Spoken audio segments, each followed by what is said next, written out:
Nevada border. I've traveled Utah north to south and east to west.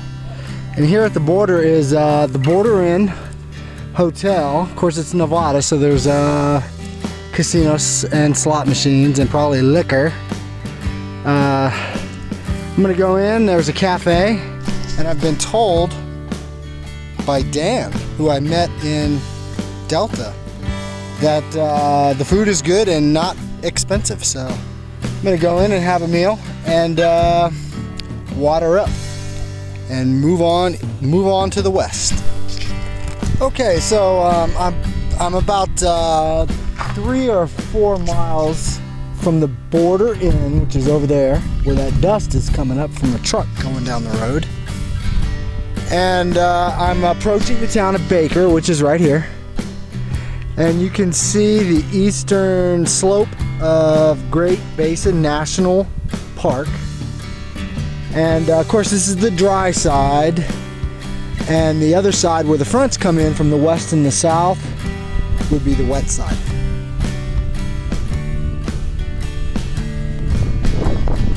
Okay, so I'm at Great Basin National Park. I think this is 5 or 6 national parks, I forget. And I'm gonna go in and have a look around.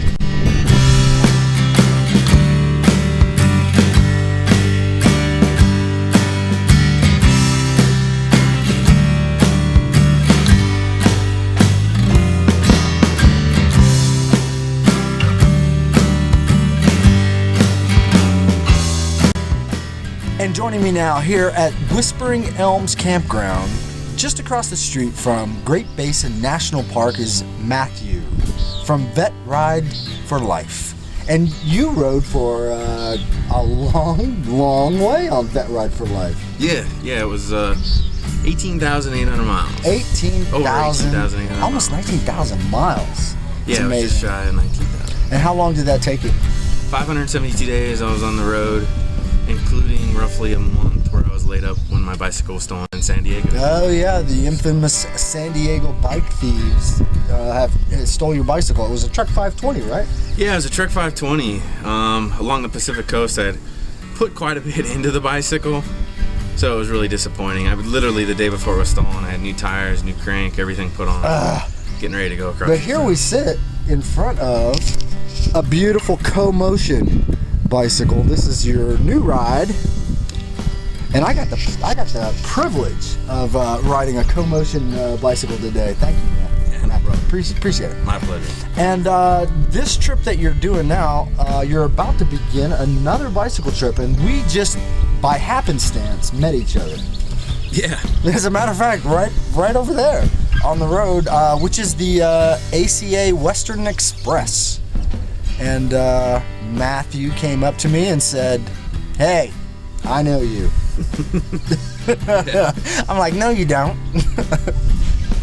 So this trip that you're about to go on is part of your kind of new persona that you're building, your muscle-powered adventure. Yeah, exactly.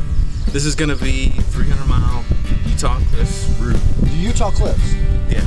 Utah Cliffs route. It's an extremely up and down route. It's gonna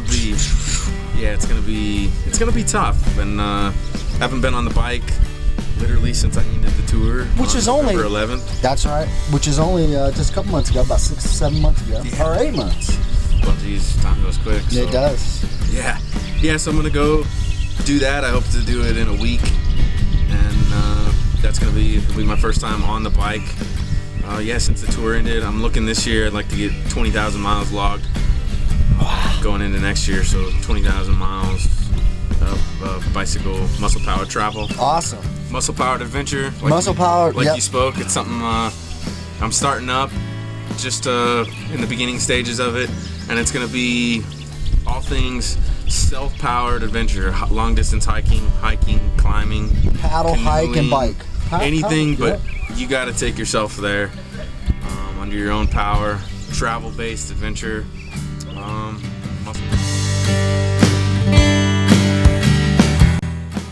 Your Twitter page, which you've had for a while, but you're just becoming more active on, with under the title of Muscle Powered Adventure. And you're going to make a new Facebook page as well. Yep. That should be done in the next day or two. Yeah, I'll do that before I head out on the tour. Yeah. A lot of people know you. You have quite a following on your Vet Ride for Life. You have 26 or 28? 25. Yeah. So a lot of people have followed you on your trip around the country, across the country, multiple times. Yeah, 5 major cycling routes. Yep. And, that's right. A lot of the ACA routes. And most of the Western Express. Yep, most of the Western Express. And so you are riding a Co-Motion Pangea, and this bike is made. This is one of the very few production bicycles that are built in America. Yeah. And this one is built in Eugene, Oregon, and this is the Pangea, one of the most beautiful bikes. And you have couplers. Coupled. So it's awesome for traveling. 26-inch wheels is the Pangea. You also have a Brook saddle with cutout, and this is Flyer. It's a Champion Flyer. Imperial with a cutout. Yeah, it's just awesome.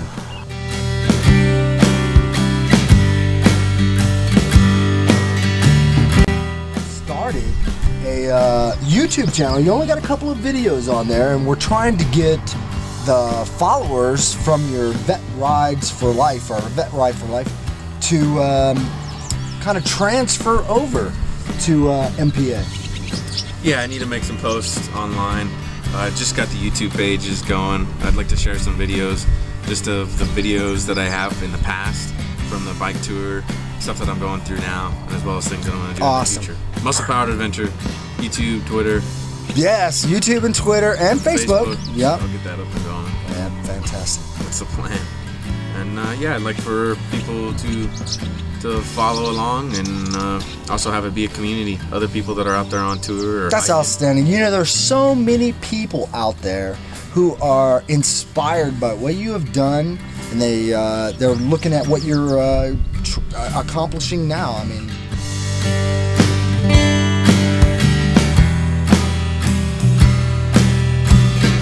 Okay, Matthew, your bicycle is a Co-Motion Pangea, and tell us a little bit about the bicycle. It's a 26-inch bicycle made for travel in the world, dirt road use, wherever you want to take it. I got the Schwalbe Marathon. These are touring tires, 2.0s for what I'm. Aren't these kind of new? Yeah. Well, I think so. They came out with the Touring Plus model. On my bike tour, I used Schwalbe Marathon Pluses. Had two flat tires due to puncture in 18,800 miles. It's amazing. So I'm a big believer in those tires. As you mentioned, the Brook saddle. I made some recent changes to my water cages to allow me to carry more water. I changed all my gearing around where I'm running a 22 tooth. I like to spin and long days on the saddle. That's important for me. 22, 34, 44, 34 in the rear. It makes hill climbing amazing. When this thing is fully loaded and you have a pass to climb or a mountain to climb, 22-34, it's amazing gear ratio. It's like you're winching yourself over the mountains. Yeah. I've had the wheels rebuilt due to some rim issues that I had. I have the wheels the way I want them. 36 spoke 4-cross in the rear. I think they're bomb-proof wheels now. Really, this bike is made to go anywhere. And have to.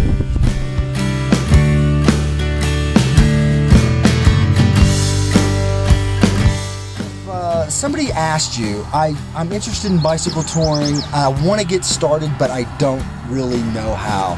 What advice would you give? I'd really just do some research. Most of what you can find would just be on Google. Get a good, well-researched touring bicycle. Do something that's an industry standard. You can find it online. Get a touring bicycle. Get some standard gear. You know what? Name some touring bicycles. Trek 520, yep. Surly Long Haul Trucker. Yep. Are going to be what 99% of you need to get started. I agree with that. And Soma Saga. Fuji Touring is an inexpensive and perfectly acceptable bike. The Windsor Tourist. You know, that's not Yeah. a bad bike. I've seen them. Get a bicycle, do your research, ride it, but also just get out on the road, find a tour, make the Yeah. time, and go do it. You nailed it. You know what? Time in the saddle is so important. Yeah, you got to do it. Don't overthink it. Just put yourself on the road, trust in yourself, and log some miles. All right, so top 3 tents. Top 3 tents, from what I've seen on the road, would be I saw a lot of Big Agnes, Fly Creek Ultralight 2, MSR, Hubba Hubba, and then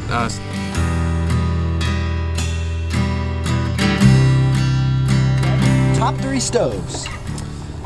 really MSR Pocket Rocket, probably the Whisper Light. That might be if you were doing something longer on the road. I use the Pocket Rocket for a year and a half. I don't like to cook fancy meals on the road. Yep, I just like to I agree with that. get water hot and get some food in me. Yep. Jetboil. Jetboil, that would probably round out the top 3. Yep, I think that's Something right. simple, easy, not a lot of moving parts. That can really Durable. get you.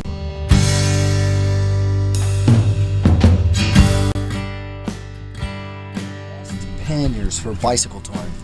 I think by far, in my opinion, industry standard, or at least it's what I saw on the road. 95% of what I saw on the road. I say I agree with you 1,000,000%. It's Bang for your buck, good warranty. I know, good warranty, and I think that's all what you need.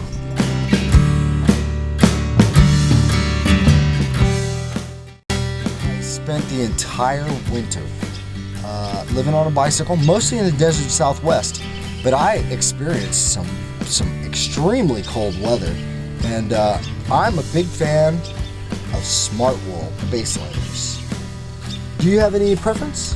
Yeah, I like anything wool base layers, and 100% wool stuff. You got to be careful because some things that advertise wool have very little wool in them. So just look at the label. Anything wool. Cotton kills. It's an old saying. You get wet, cotton kills.